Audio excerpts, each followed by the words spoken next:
હવે વાત ત્રીજા મુદ્દાની કરીએ। જૂનાગઢના ગિરનાર પર્વત પર ફરી એકવાર ધાર્મિક વિવાદ ભડક્યો છે।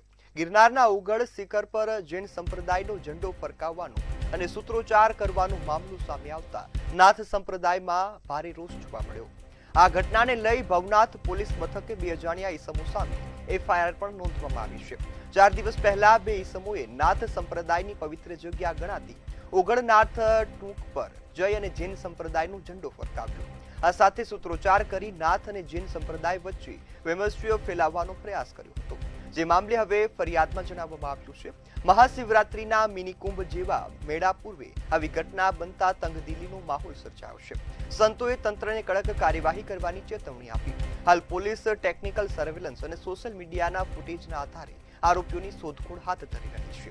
સાથે જ બંને સંપ્રદાય વચ્ચે આ પ્રકારનું વૈમનસ્યભર્યું વાતાવરણ સર્જવાનો પ્રયાસ કરનાર યુવક સામે પણ કાર્યવાહી થાય તેવી કડક માંગ ઉઠી છે। હાલ તો આ મામલો સંતો દ્વારા ઉગ્ર રીતે વખોડવામાં આવ્યો છે ને તે તો અનેક સાધુ સંતો પણ આ મામલે જણાવી રહ્યા છે કે જે પણ વ્યક્તિએ જૈન સંપ્રદાયનો આ રીતે ઝંડો ફરકાવ્યો છે એ વ્યક્તિઓ કોણ છે તેમની સામે પણ કાર્યવાહી થવી જોઈએ। અગાઉ પણ આ મામલે સંતોએ આવેદનપત્ર પાઠવ્યું હતું અને ફરીથી આવી ઘટના બનતા હવે જે ઉગ્ર વિરોધ થયો છે। ત્યારે ગિરનારના સંરક્ષક ભાવેશભાઈ વેકરિયા આપણી સાથે જોડાયા છે। ભાવેશભાઈ, જૈન સંપ્રદાયનો ઝંડો એક બીજા સંપ્રદાયની પવિત્ર જગ્યા પર ફરકાવવામાં આવ્યો, સૂત્રોચ્ચાર થયા, સમગ્ર ઘટનાને કઈ રીતે જોઈ રહ્યા છો અને કાર્યવાહીની માંગ શું છે? હા, સૌથી પ્રથમ તો આપણે જે મિની કુંભની ચર્ચા કરી, શિવરાત્રી મેળાનો, એનો મિની કુંભની પણ લઘુકુંભ તરીકે અમે ઓળખીએ છીએ। એટલે આ ભવિષ્યમાં મિની કુંભને પણ લઘુકુંભ તરીકે ઉદ્બોધન કરશો તેવી અપેક્ષા છે। સાથે સાથે હવે જે ગિરનારની ઓગળ શિખર એટલે ગિરનાર જે અમારા 7 શિખરો છે ગિરનારની અંદર, મેં દરેકની ઉપર સનાતન દેવી દેવતાઓના આદિ અનાદિથી બેસણા ચાલ્યા આવ્યા છે। જૈન સંપ્રદાય હોય, બૌદ્ધ સંપ્રદાય હોય, સનાતન ધર્મ હોય, કોઈ પણ હોય, તો મૂળ સનાતન ધર્મમાંથી દરેક વિચારધારાઓ અલગ થઈ છે અને પોતે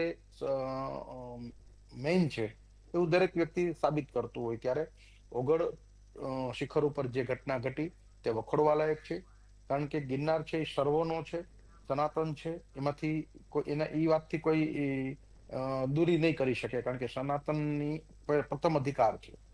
તો દરેક શિખર ઉપર સનાતન દેવી દેવતાઓના બેસણા છે, મંદિરો છે, આસ્થાના પ્રતીકો છે, મઠ મંદિરો છે। તો આવી ઘટનાઓ વખતો વખત ગિરનારમાં છેલ્લા 10-12 વર્ષથી ચાલતી આવી છે। હું છેલ્લા 14 વર્ષથી ગિરનાર સંરક્ષક તરીકે ગિરનારની જવાબદારી સંભાળતો હોઉં ત્યારે આવી નાની મોટી ઘટનાઓ વખતો વખત ઘટતી રહે છે, જેના કારણે વૈમનસ્ય વધી રહ્યું છે। તો જે કોઈ વિચારધારાઓ છે ધર્મને લગતી, તો દરેકને એક અપીલ છે કે સર્વે પોતપોતાની રીતે શ્રેષ્ઠ જ હોય છે, પણ બીજાનું અપમાન કરી, બીજાનું પચાવી પાડી પોતેની સર્વશ્રેષ્ઠતા સાબિત કરવી એ કોઈ ધર્મમાં લખેલું નથી। આ તો વ્યક્તિગત વિકાર છે દરેકનો, કે જે પોતે સ્થાપિત થવા માંગે છે કે ભાઈ અમે આમ કરશું એટલે થઈ જશે। પણ સનાતન છે એ દરેક વિચારધારાને સહર્ષ સ્વીકારતો હોય છે, પણ જ્યારે સનાતન પરંપરાઓને હાનિ પહોંચાડવાનું કાર્ય થાય ત્યારે ક્યાંક ને ક્યાંક દુઃખ થતું હોય છે। સાથે સાથે આ મુદ્દે હું એ પણ કહેવા માંગુ છું કે સનાતનના જે કોઈ સાધુઓ છે, અખાડાઓ હોય, સંપ્રદાયો હોય, જે કઈ હોય, એ પોતાની જે વર્ષોથી ઢીલી નીતિ છે, જેના કારણે ઘણી વખત આવા વિવાદો વધી જાય છે। એટલે આપણે સંતો હંમેશા નિવેદન આપી વાત પૂરી કરી દેતા હોય છે, પણ ઘણી વખત યોગ્ય પગલાં નથી થતા એના કારણે। તો સંતોને પણ એક અપીલ છે કે સંગઠિત રહ્યો। જો આપ સંગઠિત નહીં રહ્યો, સનાતન પરંપરાના જે કોઈ સંતો છે, અખાડાઓના જે સંતો છે, સંપ્રદાયના સંતો છે, જો એ સંગઠિત નહીં રહીએ તો આવનારા સમયમાં ક્યાંક ને ક્યાંક હજી આવી ઘટનાઓ મોટી બનશે અને આની પાછળ વ્યવસ્થિત દોરી સંચાર જ હોય છે।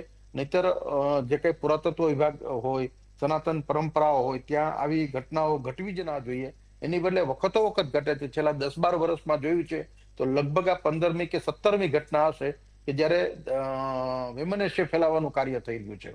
હા, સનાતન તરફથી ક્યારે વૈમનસ્ય ફેલાય એવું કોઈ કૃત્ય કરવામાં નથી આવ્યું, એ બદલ હું સનાતન સંતોને અભિનંદન આપું છું। પણ જ્યારે અલગ વિચારધારાના લોકો ગિરનાર મારો છે, ગિરનાર મારો છે, પણ ગિરનાર આપણા સર્વોનો છે, ગિરનાર સનાતની છે, એ જ્યાં સુધી આપણે નહીં સ્વીકારીએ ત્યાં સુધી આ વૈમનસ્ય ચાલુ રહેવાનું। જી જી બિલકુલ ભાવેશભાઈ, આપ અમારી સાથે જોડાયા બદલ આપનો ખૂબ ખૂબ આભાર।